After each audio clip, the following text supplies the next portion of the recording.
Join me as I try to take on the minimalist game and try to declutter my life in just 30 days.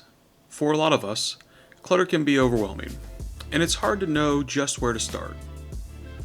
What if I told you there is a simple way to declutter your space in just 30 days? Enter the minimalist game. The idea is each day you get rid of a certain number of items. On day 1, you get rid of 1 item.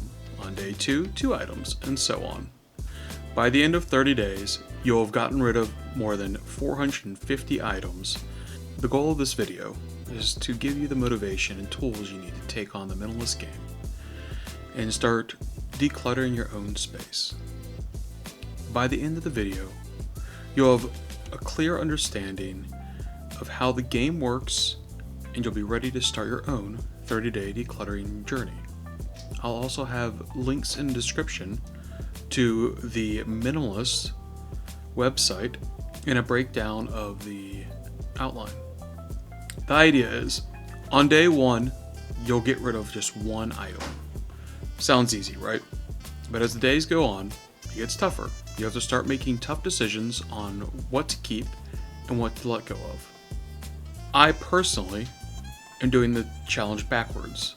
You start with a lot of motivation, so for me it's easier to get rid of 30 items on day 1, 29 items on day 2, and 28 items on day 3.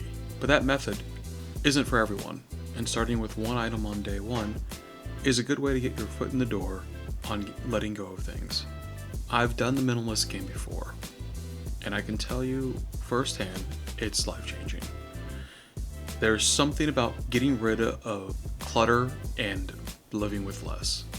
When I started the minimalist game, I was amazed at how much I had accumulated over the years. It was overwhelming to say the least. But as I started to get rid of each item, I began to feel a sense of freedom.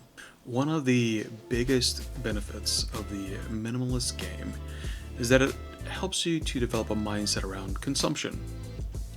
You start to think more critically about the things you buy, and you realize that most of the time you don't need that stuff. Decluttering can be tough, especially if you're someone who's attached to their stuff. But trust me, it's worth it. The freedom and extra space that comes with living with less is like nothing else. When it comes to mementos or things from your childhood, take a picture, save it to an archive. You don't have to keep that large item or tattered piece of paper that's just deteriorating with age. As you go through the minimalist game, items that are hard to decide on, that's where a maybe box comes in. You'll be surprised at how much just sits in a box for months on end. I personally use the 6-month rule. If I haven't used the item in the last 6 months, and I doubt I will use it in the next 6 months, I probably don't need to keep it. That's especially true with clothing. If it's something I haven't worn in the past year, I'm probably not going to wear it in the future. It's a good way to let go of a lot of items. I personally was able to get rid of over 30 articles of clothing going through my closet, and some of the items I didn't even know I still had.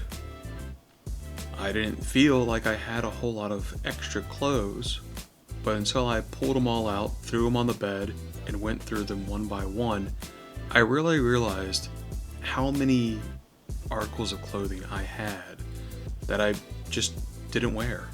I hope by sharing my own experience with the minimalist game, I've been able to inspire and motivate you to take on the challenge yourself.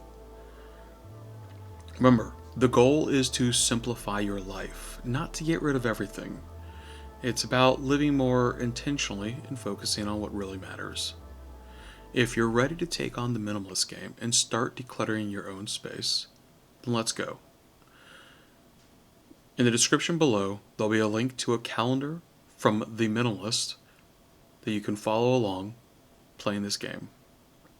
Thanks so much for watching, and I'll see you in the next video when I give an update after the 30 days.